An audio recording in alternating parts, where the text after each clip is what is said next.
जात धर्म सोडून दिली लढाया तलवार, माझ्या राजानं उघडल नवसमतेच दार. अभिमान शिकवला, नीतिमत्ता शिकवली, राज तुमच्या मुळेच नवी पहाट उगवली, नवी पहाट उगवली. नाही देवाचा अवतार, नाही देवाचा अवतार, तरी देवाहून थोर माझ्या राजानं उघडल नवसमतेच दार. आला जाळीत अपजल्या रयतेच उभरान, पाठविल्या पतिव्रता लुटली अब्रूची खान, लुटली अब्रूची खान.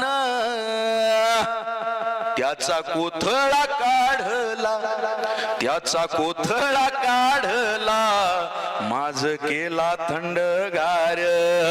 माझ्या राजानं उघडल नवसमतेच दार. किती लढले मावळे हाती घेऊन मरण, स्वराज्याला बांधल बलिदानाचं तोरण, बलिदानाचं तोरण. होते धन्य ते मावळे, होते धन्य ते मावळे, धन्य त्यांचे घरदार. माझ्या राजानं उघडल नवसमतेच दार. शिवाजी महाराजांची जयंती महाराष्ट्रच नाही, देशभर नाही, जवळजवळ जगातल्या 150 पेक्षा जास्त देशांमध्ये साजरी होते. 18 पगड जातींना घेऊन ज्यांनी या महाराष्ट्राचं सुवर्ण स्वप्न साध्य केलं ते छत्रपती शिवाजी महाराज. आणि त्यांच्या जयंती निमित्त खऱ्या अर्थानं बोलायला मिळणं हे अहोभाग्य असतं. वर्षभर बरेचसे कार्यक्रम होतात, पण अशा कार्यक्रमासाठी छत्रपती शिवाजी महाराजांचं गुणगान करणाऱ्या कविता सुद्धा मी घेऊ शकतो. त्यामुळे मला प्रचंड इथं आनंद आहे. अख्ख्या जगाला शांततेचा संदेश देणारे तथागत भगवान गौतम बुद्ध, ज्यांनी 2500 वर्षापूर्वी आपल्याला सांगितलं, न जज्जा वसलो भूत न जज्जा भूत घमंडो, घमंडे वसलो भूत घमंडे भूत घमंडो. माणूस कुठं जन्माला आला, कुठल्या घरात जन्माला आला, कुठल्या कुळात जन्माला आला, यावरनं त्याचं श्रेष्ठत्व ठरत नाही, तर त्याच्या कर्तृत्वावरनं त्याचं श्रेष्ठत्व ठरतं. हे 2500 वर्षापूर्वी आपल्याला सांगणारे तथागत भगवान गौतम बुद्ध, सत्यशोधक समाजाचे संस्थापक महात्मा ज्योतिबा फुले, छत्रपती शिवाजी महाराजांची अडगडीत पडलेली समाधी ज्यांनी शोधून काढली आणि छत्रपती शिवाजी महाराजांचा पहिला पोवाडा लिहिला. सर्वव्यापी जगतपती त्याची नकोची मध्यस्थी, खऱ्या अर्थानं समाजातला अंधश्रद्धा बुवाबाजी कर्मकांडाला विरोध करणारे महात्मा ज्योतिबा फुले. आणि ज्या एका स्त्रीमुळे महिला एवढ्या मोठ्या संख्येने इथं उपस्थित राहू शकल्या. आजच्या आपल्या या कार्यक्रमाच्या अध्यक्षा एक स्त्री आहेत, आमच्या लाडक्या संजीवनी तळेगावकर मॅडम. आणि या महिला इतक्या मोठमोठ्या पदावर विराजमान होऊ शकल्या याचं एकमेव सगळ्यात मोठं कारण म्हणजे त्या काळात महात्मा ज्योतिबा फुले आणि क्रांतीज्योती सावित्रीबाई फुले यांनी घर सोडलं आणि लोकांनी दिलेल्या शिव्या शाप सगळं सहन करत मुलींच्या शिक्षणाची दारं उघडी केली. त्या आद्य क्रांतिकारक क्रांतीज्योती सावित्रीबाई फुले, पहिल्या महिला शिक्षिका फातिमा शेख. मी जवळजवळ 400 किलोमीटरचा प्रवास करून तुमच्या समोर आलेलो आहे. आमच्या भागातले वंदनीय राष्ट्रसंत श्री तुकडोजी महाराज, मंदिरे में भी है खुदा मसजीद में भी राम है, मंदिरे में भी है खुदा मसजीद में भी राम है, दोनों नहीं है पत्थरों में सिर्फ उनका नाम है. हे सांगत समाजात समानता प्रस्थापित करणारे वंदनीय राष्ट्रसंत श्री तुकडोजी महाराज. आणि आयुष्यभर ज्या एका संतानं लोकांनी केलेली घाण साफ केली आणि संध्याकाळी कीर्तनातनं लोकांची डोकी झाडली, ते दगडांचे टाळ करून लोकांच्या डोक्यात साळ करणारे एकमेव संत म्हणजे गाडगे बाबा. मला या भूतलावर जन्माला घालणारे माझे मायबाप, त्या सीमेवर आपल्या रक्षणासाठी उभे असलेले सगळे सैनिक, शिकागोच्या धर्म परिषदेमध्ये आपली भारतीय संस्कृती अख्ख्या जगाला ज्यांनी सांगितली आणि या जगाचा निरोप घेताना त्यांनी या जगाला ज्ञानाचं एक सगळ्यात मोठं भांडार देऊन गेले. ते जगात पापही नाही, जगात पुण्यही नाही, जगात आहे फक्त अज्ञान आणि अद्वैताच्या अभ्यासाने या अज्ञानाचा ऱ्हास होतो. हे सांगणारे युवकांचं प्रेरणास्थान स्वामी विवेकानंद, जगतवंदनीय जगद्गुरु संत तुकाराम महाराज. जे का रंजले गांजले त्याशी म्हणे जो आपुले, तोची साधू ओळखावा देव तेथेची जाणावा. मृदू सभा येणवनीत ऐसे सज्जनांचे चित्त, दया करणे जे पुत्रासी त्याची दासा आणि दासी. ज्यासी आपुंग येता नाही त्यासी धरी जो हृदय, तुका म्हणे सांगू किती त्याची भगवंत भगवंताच्या मूर्ती. वारकरी संप्रदायाचा कळस असणारे या महाराष्ट्राच्या मातीमध्ये सात्विक भक्तीची मूर्तमेढ ज्यांनी रोवली ते जगद्वंदनीय जगद्गुरु संत तुकाराम महाराज, ज्ञानियांचे राजे संत ज्ञानेश्वर महाराज. योग याग विधी येणेनो हे सिद्धी, वायाची उपाधी दंभ धर्म. संत चोकामेळा, संत बहिणाबाई, संत नामदेव, संत एकनाथ महाराज, राज्य घटनेचे शिल्पकार महामानव डॉक्टर बाबासाहेब आंबेडकर. रस्त्यानं चालताना एखादा पिवळा धातूचा तुकडा दिसला तर त्याचा आपण सोनं म्हणून स्वीकार करतो का? कधीच करत नाही. त्याला आपण अग्नीच्या स्वाधीन करतो. जे वितळून जाईल ते फेकून देतो, जे हुजळून निघेल त्याचं सोनं म्हणून स्वीकार करतो. मग आमच्या तत्वांबद्दल आम्ही एवढे गाफील का? आमच्या तत्वांना सुद्धा आम्ही ज्ञानाच्या अग्नी झोकून दिलं पाहिजे. जे वितळून जाईल ते फेकून दिलं पाहिजे, जे हुजळून निघेल त्याचं सोनं म्हणून स्वीकार केला पाहिजे. हे सांगणारे राज्यघटनेचे शिल्पकार महामानव डॉक्टर बाबासाहेब आंबेडकर. आणि आज चंद्र सूर्य या काळ्या मातीला ज्यांचा सार्थ अभिमान वाटत राहील ते छत्रपती शिवराय. कसं जगावं हे शिकवणारे छत्रपती आणि कसं मरावं हे शिकवणारे संभाजीराजे भोसले. या सगळ्यांना सर्वप्रथम मी वंदन करतो. सन्माननीय विचारपीठ आणि या विचारपीठावर माझ्या सोबत बसलेले, माझ्यापेक्षा वयानं आणि ज्ञानानं ज्येष्ठ आणि श्रेष्ठ असलेले सगळे सन्माननीय आजच्या कार्यक्रमाच्या आमच्या आदरार्थी असणाऱ्या संजीवनी तळेगावकर मॅडम आणि प्रत्येक बोलणाऱ्याचा आत्मा मानल्या जाणारे आणि ही ज्ञानगंगा समाजाच्या कानाकोपऱ्यात पोहोचवणारे तुम्ही सगळे भगीरथ रूपी शिवभक्त श्रोतेगण, तुम्हाला सुद्धा मी अनंत विठ्ठल राऊत आमच्या विदर्भातनं अकोल्यावरनं मानाचा मुद्रा करतो. फार वेळ मी तुमच्या समोर नाहीये, पण जितका वेळ मी तुमच्या समोर आहे तुमचा एक सेकंद सुद्धा तुम्हाला वाया गेल्यासारखा वाटणार नाही. इतका मला आनंद इथं झाला कारण वा वा वा वा वाजवा वाजवा, काही हरकत नाही. मी टाळ्या वाजवायला वेळ देत असतो. वा वा वा, पण तुम्ही 6 वाजल्यापासून इथं बसलेला आहात. माझ्या डोळ्यात पाणी आलं. पाणी येत नाही म्हणा, पण मला इतकं दुःख झालं की खऱ्या अर्थानं 6 वाजल्यापासून तुम्ही इथं थांबलेला आहात. म्हणून मी म्हटलं की वक्त्यांनाही एखादं काहीतरी पनिशमेंट पाहिजे. पुढच्या वेळेस पासून चालू करा ते. पण एवढे लोक खतरनाक इथं जमलेले आहेत आणि एवढ्या वेळ बसून सुद्धा तुमचा उत्साह तसूभर सुद्धा कमी झाला नाही. सलाम आहे तुमच्या रसिकतेला. क्या बात आहे. या अंबड शहरामध्ये या व्याख्यानमालेला मला प्रचंड आनंद होतोय. तुमच्या टाळ्या आणि तुमच्या डोळ्यांचा प्रतिसाद बघून एवढं तर मी म्हणू इच्छितो, महाराष्ट्रात एवढे कार्यक्रम केले पण एवढ्या टाळ्या वाजवणारा रसिक वर्ग आज मला इथं अंबड मध्ये पहिल्यांदा बघायला मिळाला असं नाही. खूप ठिकाणी असा रसिक वर्ग मिळतो, पण स्तुती केली की बरं वाटते, त्या म्हणून पहिले स्तुती केलेली बरी असते. पण विनोदाचा विषय सोडा, जरी टाळ्या वाजवणारा सगळीकडे रसिक वर्ग मिळत असला तरी सुद्धा एवढ्या वेळ थांबून सुद्धा तसूबरही उत्साह कमी न होऊ देणारा रसिक वर्ग हा तरी खऱ्या अर्थानं महाराष्ट्रात मला इथं पहिल्यांदा बघायला मिळाला.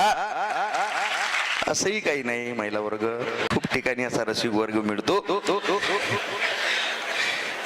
पण तुम्ही हसले की बरं वाटते हो. हसणारा चेहरा या जगातला सगळ्यात सुंदर चेहरा असतो, बरोबर आहे का? बैलाला हसता येते का? नाही हो. गाढव हसताना पाहिलं का तुम्ही? मग जो हसत नाही तो हसत राहिलं पाहिजे माणसानं. खरं तर या अशा कार्यक्रमांमध्येच मला प्रचंड आनंद होतो. नाही तर पुणे मुंबईला ताई आपण कार्यक्रम करतो, सुटापुटात काही काही लोक आमच्याकडे बघत असतात. अशी पुणेरी लोक काही काही हसतच नाही. आपल्या आतडे बाहेर पडायला येतात, आपण जमा करून डबल पोटात टाकायचे. हसतच नाहीत. अरे हसणं एकटक आपल्याकडे बघत राहतात. असं वाटते प्रत्येकाला मुळव्यात जायला लागा. अरे हसणं हसत. मग रात्री 1:30 वाजता अचानक तेले जाग येते.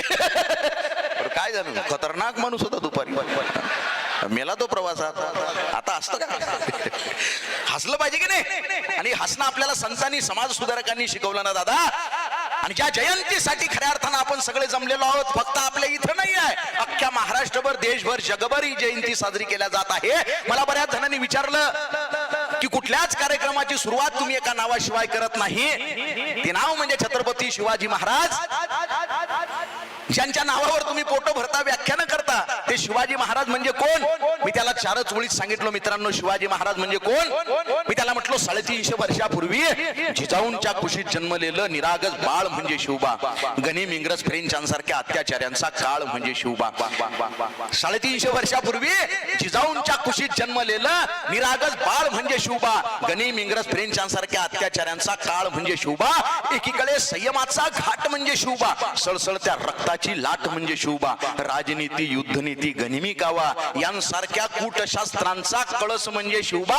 सामाजिकता, धार्मिकता, नैतिकता अशा विचारांची पवित्र तुळस म्हणजे शिवबा.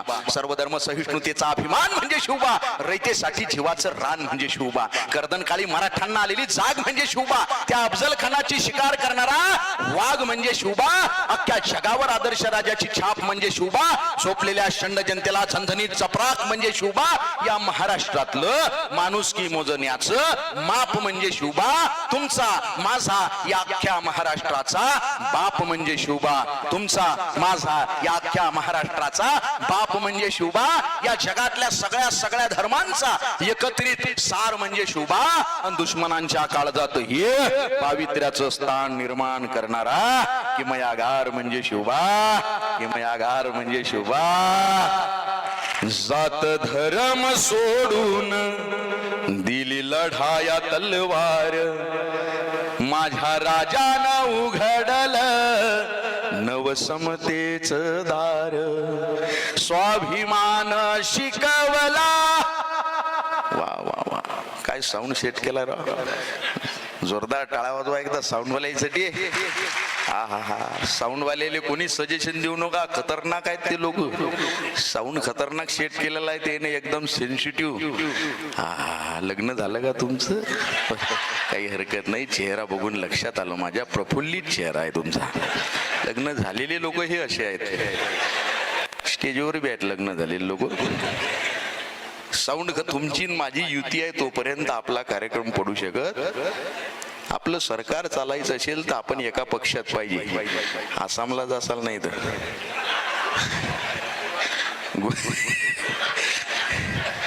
मी सामान्य माणूस आहे बरं का, मला राजकारणातलं कळत नाही. खरंच सांगतो. नाही प्रामाणिकपणानं हो, मला राजकारणाचा माझा संबंध नाही.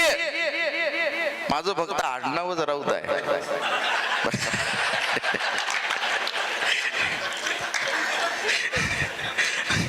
स्वाभिमान शिकवला, नीतिमत्ता शिकवली.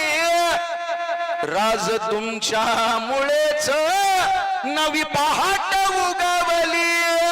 नवी पहाट उगवली. नाही देवाचा अवतार, नाही देवाचा अवतार, तरी देवाहून थोर. माझ्या राजानं उघडल नवसमतेच दार. आला जाडीत अफजल्या रयतेच उभरान. बाटविल्या पतिव्रता लुटली अब्रूची खान. लुटली अब्रूची खान. त्याचा कोथळा काढला, त्याचा कोथळा काढला. माझ केला थंडगार. माझ्या राजानं उघडल नवसमतेच दार. किती लढले मावळे हाती घेऊन मरण. स्वराज्याला बांधल बलिदानाचं तोरण. बलिदानाचं तोरण. होते धन्य ते मावळे, होते धन्य ते मावळे. धन्य त्यांचे घरदार. माझ्या राजानं उघडल नवसमतेच दार. ज्याने वाचली शिवशाही शेवट काय गरज ग्रंथाची. शिवाजी महाराज वाचण्याचा विषय आहे बरं. तलवार ढाल गोळा याच्या पलीकडे महाराजांचं चरित्र वाचणं गरजेचं आहे. इतका आनंद झाला. कोणी मला ट्रॉफी देतं, कोणी मेडल देतं. यांनी गोविंद पानसरे यांचं शिवाजी कोण होता नावाचं अत्यंत सुंदर पुस्तक मला दिलं. जोरदार टाळ्या यांच्यासाठी वाजवा. यावरनं या व्याख्यानमालेची किती प्रगल्भता आहे लक्षात येतं. अरे त्या पुस्तकामध्ये गोविंद पानसरेंनी इतके सुंदर शिवाजी महाराज मांडलेले आहेत, तलवार ढाल घोडा याच्या पलीकडचे. कारण शिवाजी महाराजांच्या आधी त्यांच्या नंतर असंख्य राजे या समाजामध्ये झाले, परंतु छत्रपती शिवाजी महाराज हेच नाव तुमच्या माझ्या डोक्यात काळजात अधिराज्य गाजवत आहे. शिवाजी महाराजांच्या आधी त्यांच्या नंतर असंख्य राजे झाले, परंतु प्रत्येक जाती धर्माचा मेन माणूस हा शिवाजी महाराजांना एवढा आदर कसा काय देतो. शिवाजी महाराजांचं अख्खं जगणं एक प्रेरणा आहे. अख्ख्या जगानं त्यांच्याकडनं मोटिवेशन घेतलंय. गोरिल्ला टॅक्टिक्स म्हणजेच गनिमी कावा, ही अख्ख्या जगापर्यंत टेक्निक गेलेली आहे, ती महाराजांच्या मावळ्यांनी शोधून काढलेली आहे. महाराजांच्या गुप्त हेर मधले लोक अजूनही लोकांना कळले नाही. औरंगजेबाच्या दरबारात सुटका झाल्यानंतर महाराज कोणत्या मार्गानं आपल्या राज्यात परत आले याचा शोध अजून सुद्धा लोकांना लागत नाही. ही ताकद छत्रपती शिवाजी महाराजांची होती. शिवाजी महाराज ज्या वेळेस बाहेर निघाले त्यावेळेस कुठल्या रस्त्यानं जायचं यासाठी त्यांनी एका कुंभाराशी आधीच सेटलमेंट करून ठेवलेली होती, आणि तो कुंभार 2 वर्षाआधी 3 वर्षाआधी आधीच तिकडे औरंगजेबाकडे गेलेला होता. फार अभ्यास होता शिवाजी महाराजांचा, आणि तेही त्यानं भट्टीमध्ये लाकडं कोणती जाळायची, म्हणजे महाराज ज्या वेळेस कैदेतनं सुटतील त्यावेळेस तो धूर जिथे असेल त्या धुराच्या दिशेनं महाराज गेले पाहिजेत, म्हणून दिवसा अशी लाकडं जाळायची की त्यातनं काळा धूर निघाला पाहिजे, आणि रात्री अशी लाकडं जाळायची की त्यातनं पांढरा धूर निघाला पाहिजे. आणि तसंच केलं त्या कुंभारानं. तशीच भट्टी चालू ठेवली. शिवाजी महाराज त्याच दिशेनं खऱ्या अर्थानं निघाले. इतकं सखोल प्लॅनिंग. अरे शिवाजी महाराजांचे जर पत्र वाचले ना 250 पत्र, मगाशी आता मला ते फोटो दिसले इतके सुंदर. काय सर आहे त्यांचं नाव? लांडे सर. क्या बात आहे साहेब, तुम्ही एवढा सगळा सार काढला छत्रपती शिवाजी महाराजांचा. त्यांनी शिवाजी महाराजांबद्दल कुणी कुणी काय काय उल्लेख केला तो सगळा भित्तीपत्रकांमध्ये त्या फोटोंमध्ये लावलेला आहे. तुम्हाला वेळ भेटला तर एकदा आज किंवा उद्या तुम्ही एकदा बघून घ्या.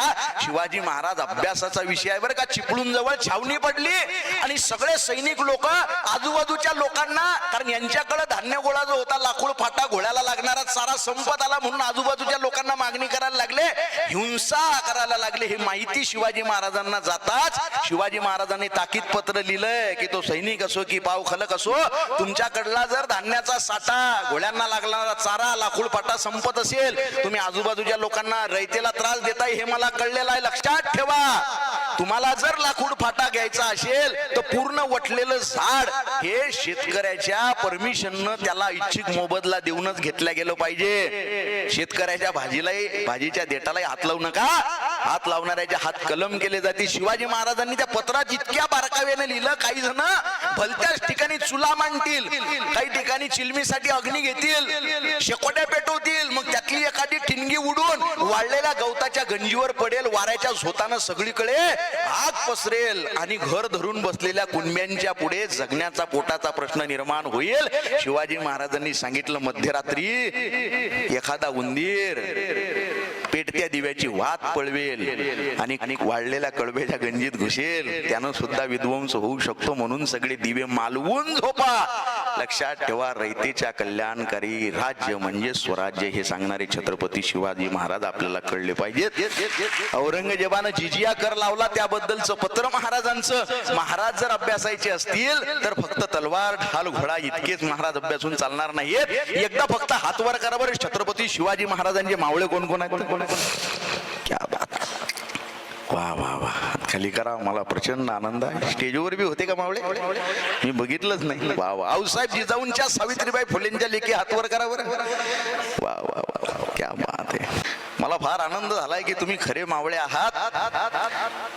आणि शिवाजी महाराजांचा इतिहास, कारण महाराजांनी सांगितलं, माझा मावळा व्यसनाधीन असू नये, माझा मावळा वासनाधीन असू नये. शिवाजी महाराज वाचत गेलं पाहिजे, नाही तर काही काही तरुण एवढे खतरनाक आहेत दादा, हातापायाच्या काळ्या आणि छातीच्या पतरवाळ्या, अगरबत्ती पैलवान झालेले सगळे तरुण बेंबीच्या देठापासून वरडतात. आम्हाला जो नडतो त्याला आम्ही उभा आळवा पाळतो. याच्या कमरेवर पॅन्ट टिकना झाली आम्हाला जो नडतो त्याला आम्ही उभारवा फाडतो.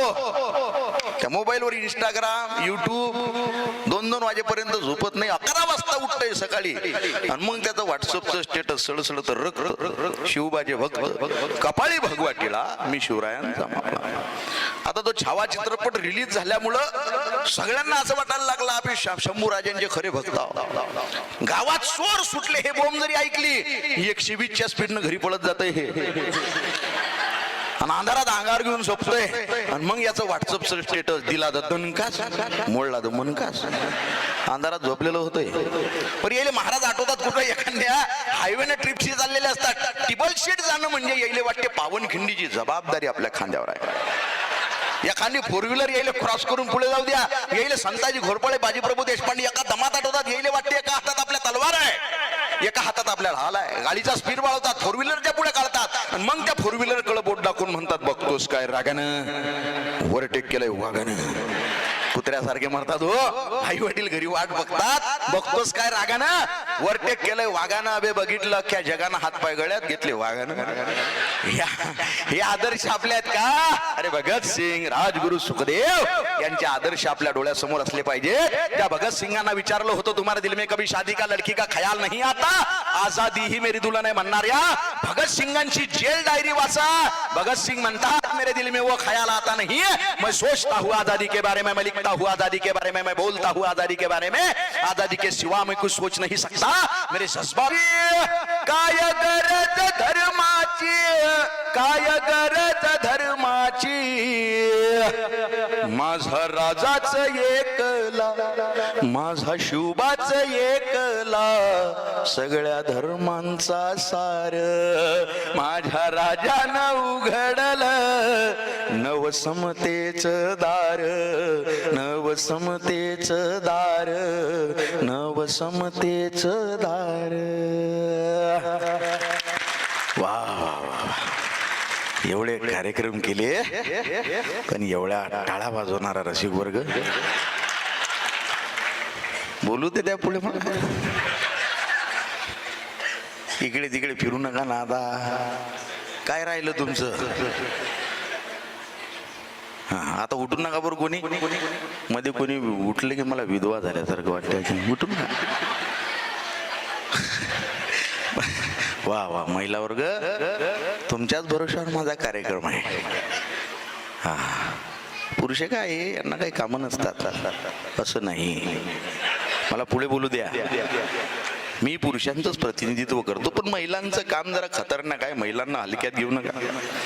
महाराष्ट्रानं महिलांना हलक्यात घेतलं. लाडक्या बहिणीने दाखवून दिलं त्यांना. विरोधी पक्षातही ठेवलं नाही कुठं. त्याच्यामुळे मी सगळ्यात जास्त तुम्हाला घाबरतो. त्यामुळे कोणत्याही कार्यक्रमाच्या सुरुवातीला पहिल्यांदा मी तुमच्यावरच बोलत असतो. मगाशी संजीवनी ताईंनी इतकी सुंदर कविता सादर केली, बरोबर आहे का? मी सुद्धा ताई महिलांवर बोलणं माझं कर्तव्य समजतो, कारण त्यांचा लाडका भाऊ एकच आहे, तो म्हणजे मी. अकाउंटला तुमच्या कोणी पैसे पाठवले तो तुमचा लाडका भाऊ नाही आहे. तुमचा लाडका भाऊ फक्त एकच, कोण? अनंत विठ्ठल राऊत म्हणजे मी. हो फार अभ्यास केलाय तुमच्यावर मी. साधा विषय नाही दादा. महिलांनी फार शिकलं पाहिजे पण घरची कामं सगळी महिलांनीच केली पाहिजे. मुलगी फार पुढे गेली पाहिजे, भाडे तिनंच घातले पाहिजे, स्वयंपाक तिनंच घेतला पाहिजे, कपडे तिनंच धुतले पाहिजे. कोण्या ग्रंथात लिहिलेला आहे स्वयंपाक फक्त महिलांनीच केला पाहिजे? आहे का कोण्या ग्रंथात लिहिलेलं? वा महिला वर्ग चेहरे खुलले तुमचे. महिलांना वाटते असाच वक्ता पाहिजे होता आपल्याला. खूप दिवसांनी आला हा वक्ता. तुमचा खरा सक्का भाऊ बघतो मी. फार अन्याय झालाय तुमच्यावर. मराठी भाषा शिकत असताना पहिल्या पानापासून तुमच्यावर अन्याय बोला.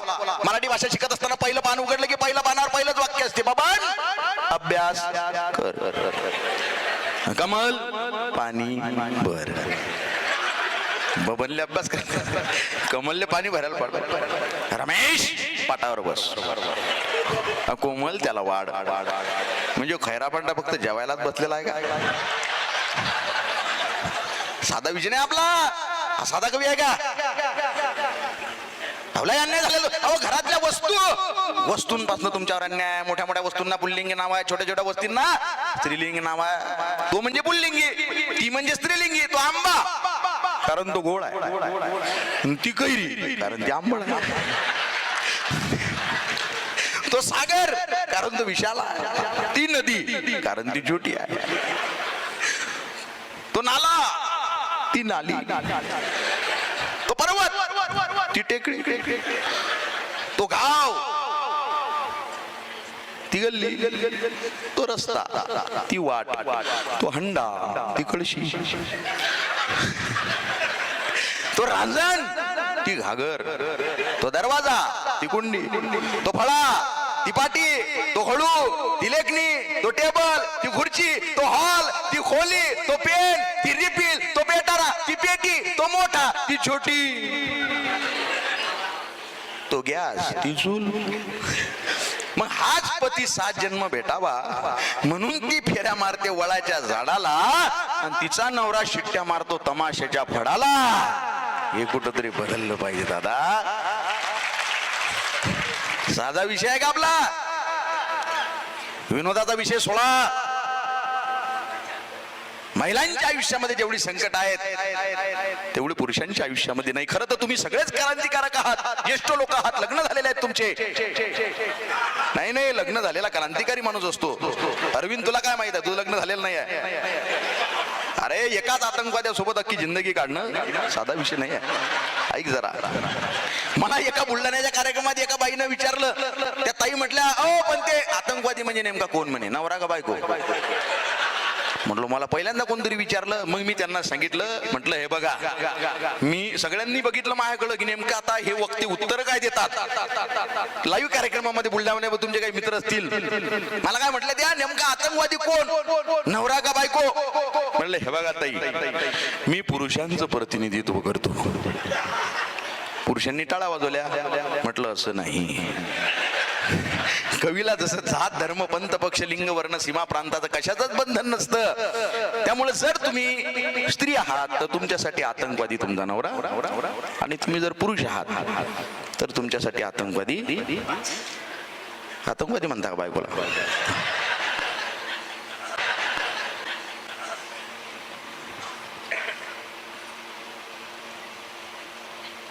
सामान्य माणूस किती वेदना सहन करू शकतो माहिती आहे तुम्हाला? मी खूप लहान माणूस आहे बरं का. मी शेतकऱ्याचा पोरगा आहे. तुम्ही इतक्या मनापासून मला टाळ्या वाजवल्या, मनापासून दाद दिली, हसलाय, एवढा वेळ होऊन सुद्धा थांबलाय तुम्ही. खरं सांगतो तुम्हाला, मला इतका आनंद झालेला आहे. पाणी जे ना झालं, पाणी आलं म्हटलं, पण खरंच आनंद झालेला आहे बरं का. डोळ्यात जरी पाणी नसेल तरी सुद्धा एवढा श्रोता वर्ग बघितल्यानंतर कोणाला आनंद होणार नाही. आज तर मला एवढं वाटतंय की माझ्याकडली सगळी इस्टेट तुमच्या नावावर करून टाका, पण मार 15 लाखाचं कर्ज आहे.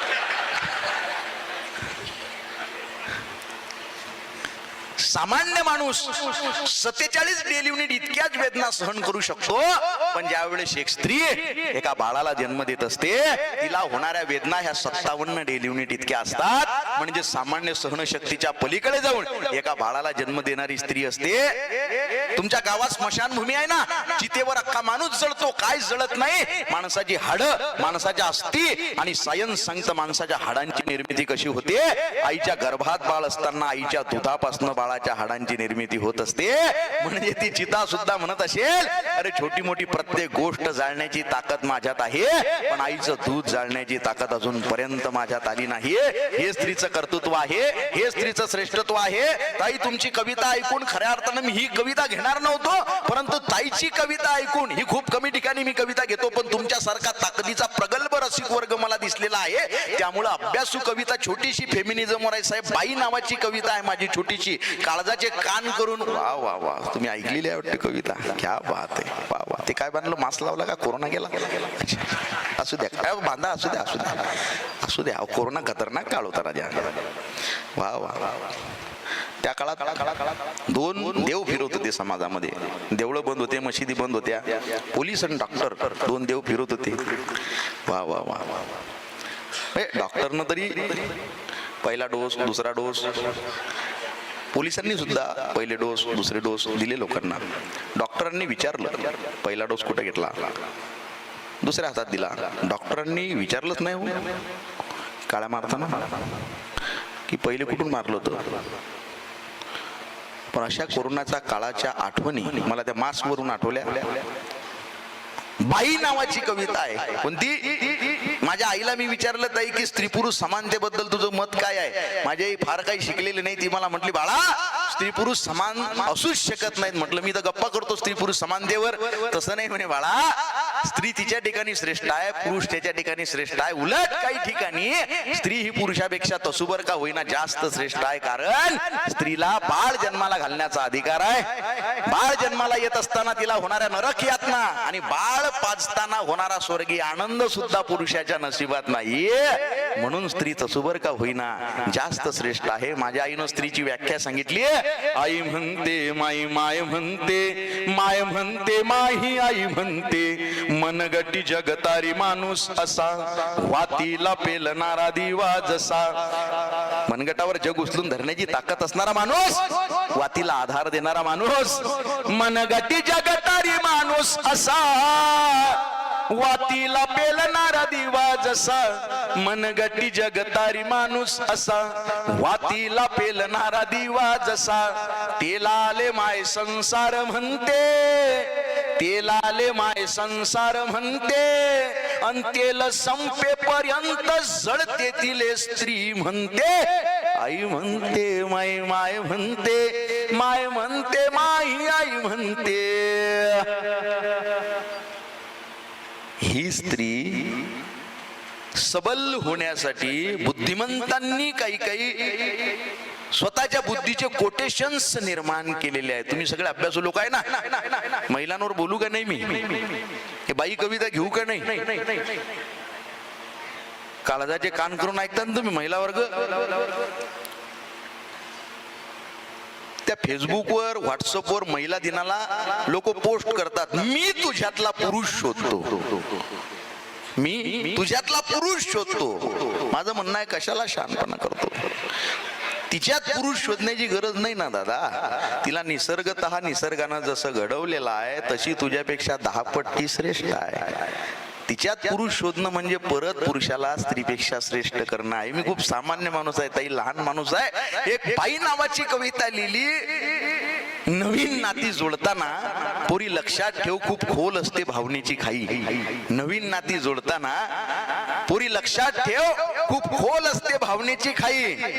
त्यानं म्हटलं ताई म्हणून डोळ्यातली बाई त्याच्या जाईलच असं नाही. त्यानं म्हटलं ताई म्हणून डोळ्यातली बाई त्याच्या जाईलच असं नाही.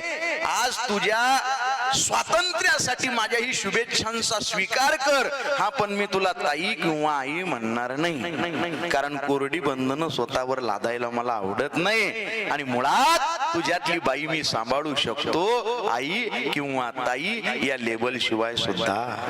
तुझ्यातली बाई मी सांभाळू शकतो, आई किंवा ताई या लेबल शिवाय सुद्धा. हा कधी कधी अस्वस्थ उतावीळ व्हायला धजावू शकतो, हाडा मासाचा सांगाडा. म्हणून काय झालं? वासनेच्या उंदराला माझ्या नीतिमत्तेचा डोंगर पोखरणं शक्य नाही, कदापि शक्य नाही. हा समाज हल्ली तुझं स्वतंत्र अस्तित्व मान्य करायला लागला नाही का?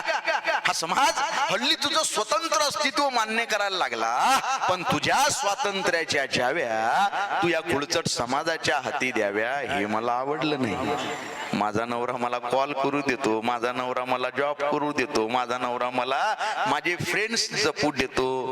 पण माझा प्रश्न आहे, तुला तुझं स्वातंत्र्य देणारा तो जहागीरदार कोण?